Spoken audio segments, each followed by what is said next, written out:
I think the economy falls very fast.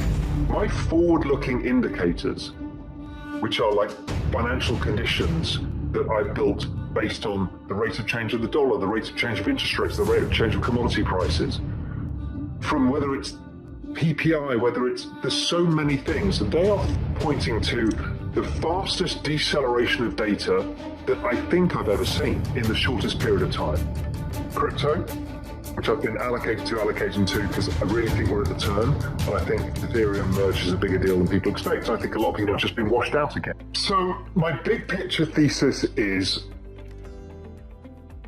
from my forward-looking indicators, I do a lot of work for Global Macro Investor and also in Real Vision Pro Macro, two of my research services, on the global business cycle. And I particularly focus not on the data that's out today, where we are in GDP growth, but where we're going. Where we're going in inflation, where we're going in unemployment. My forward-looking indicators, which are like financial conditions that I've built based on the rate of change of the dollar, the rate of change of interest rates, the rate of change of commodity prices, from whether it's PPI, there's so many things, and they are pointing to the fastest deceleration of data that I think I've ever seen in the shortest period of time. So what we're facing is a recession, which most people know, but I think the speed at which it happens is much faster than people expect. So we're starting to see some of the regional Fed surveys falling apart, but what I'm really looking at is the ISM survey, the Institute of Supply Management. That's a survey of basically buyers in large corporations and industrial companies about how they see conditions. They tend to do a very good job of tracking the business cycle. GDP follows it. Now there's this magic number, which is 47. 47 is the level at which it has a 100% chance of recession. Now we're still in the 50s, low 50s, but all of the forward-looking stuff is going down to 47. For the shorter term stuff, i.e. the next couple of months, we should go 47 and maybe below, maybe 45. But the forward-looking stuff gets down as low as 35. So we're talking negative 2.5%, negative 3% GDP prints. And it should be bottoming by my work by about February, March next year. So the economy is about to go off a cliff. And I don't think the market is yet prepared for it. So let's go back to this Jackson Hole thing.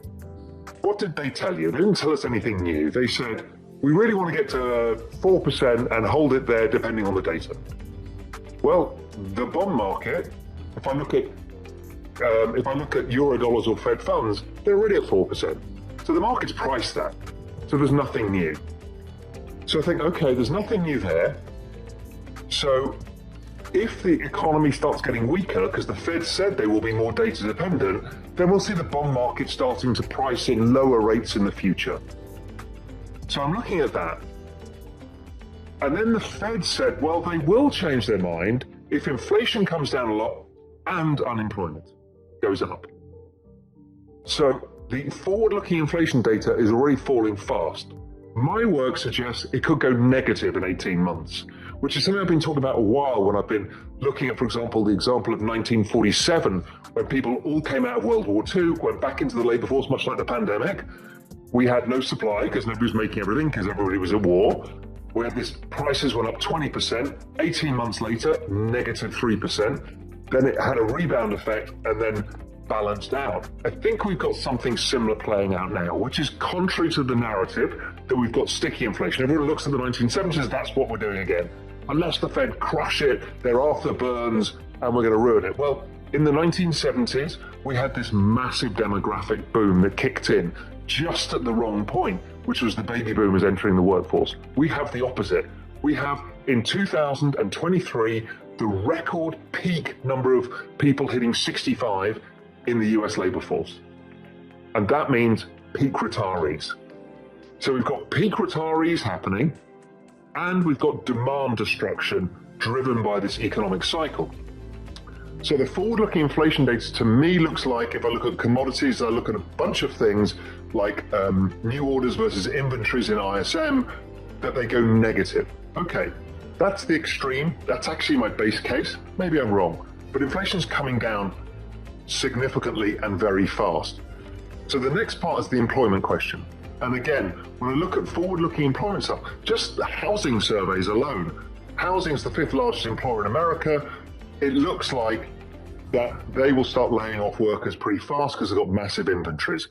Everybody from Amazon to Walmart said we've got too much inventory. They're all laying off staff. Everybody's starting to lay off staff. All the tech companies are laying off staff. So I think we're going to start to see unemployment and inflation falling, the economy falling sharper than people expect. We're already seeing oil weak. We've seen all the commodities weak. Many of them are now negative year on year or close to it. So we've got this storm where bond yields are still high. They're actually, most assets year on year map the ISM really well. It's amazing. The business cycle is like this voodoo magic. And many people can see my threads on Twitter. I write about this a lot. I talk about it in Real Vision a lot. Is the year on year rate of change of the S&P, the NASDAQ, the bond yields, copper, oil, emerging markets, credit spreads, that all map the ISM. So right now, where are asset markets pricing? Well, interestingly, bond yields are pricing the ISM at 63.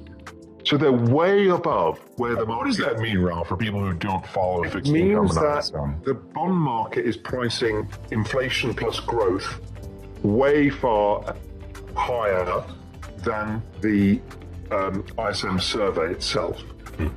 Now, okay, but that's not consistent with anything else. The S&P is pricing it at 45, full recession. The NASDAQ, 42, bigger recession. Growth technology stocks, 35, big recession. Copper, 45. The dollar, which year-on-year rate of change also maps, is pricing growth at 40, or just below 40 now. So most asset prices are pricing in a sharp recession. The bond market is not yet doing so.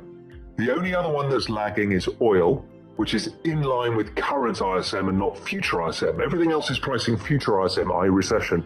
Oil's not pricing in a recession yet, and the bond market's kind of in la-la land. Now, I usually say the bond market is the truth, but at turning points, it can often be wrong.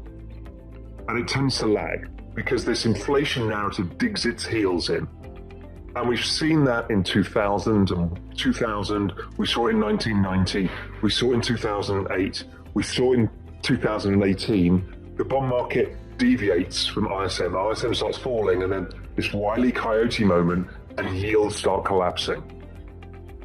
Now, why do I care about yields collapsing? Well, I've just told you that asset markets are actually pricing in a full recession. And I know there's a narrative out there that the markets need to price in a lower leg from earnings. But when I look at it in my terms using the business cycle, I think it's already priced lower earnings. So if bond yields start to fall, then financial conditions are easing. And the chances are the growthier end of the world, NASDAQ, crypto, growth technology plays will start outperforming. And we've seen many of those bottom a while ago, when bond yields topped. Now, we need to see that play out. Tomorrow, day after tomorrow, is the ISM survey. I'm expecting it to be weaker than expected, but it could play out the following month. You know, economic data, 1 month to the next isn't a lot of data series or wiggle room. So let's see what happens. For the next couple of months, I'm expecting it to be signaling a full recession, and we'll get to the tipping point where bond yields start to fall. It'll start affecting asset markets. So I'm not a believer we go to new lows. I've done surveys after survey and seen all the surveys on Twitter. 70% of all respondents in crypto and macro think equities go to new lows. Now, if that is the case, then most people are positioned for it. So therefore, the path of pain is the opposite. And I think the market's priced that in. So I think there's no certainties in this one. I can be wrong. But my view, the balance of probabilities are for me that the risk asset market, equities, crypto, have bottomed. We are having a retest. And as the economic data shifts and bond yields come down, that'll drive that further, and it'll be a further hated rally because nobody will understand. We're going into recession. Why are equities going up? Well, because they already priced the recession. It's their job to be forward-looking indicators. So that's kind of the big picture framework. I think the economy falls very fast. I think that the asset markets have done pretty much a good job of pricing this in. I do not necessarily see another leg lower in equities, another leg lower in crypto. I think we're in that process where we're doing the retest, the head fake. I could be wrong, so I'm giving myself a 60% probability. I'm not like there's 100% probability, 60% probability or so. In crypto, I don't really care if it goes lower because I'll just buy more into this because as the liquidity cycle turns, we know how it works. I think the bond market is mispriced and yields will come down much faster than people expect. I think inflation will come down, unemployment will go up. I think the dollar continues higher for a bit and then starts weakening, and we'll have a corrective cycle that may last a year, 2 years, 3 years maybe, before we still keep going because we've got too much dollar debt. So every time the global economy slows down, you're playing musical chairs and the dollar screams higher because everyone's trying to pull the chairs away because they need the dollars. So I don't think that whole game is done. So that's kind of how I'm looking at this right now. I'm focused really on two key areas.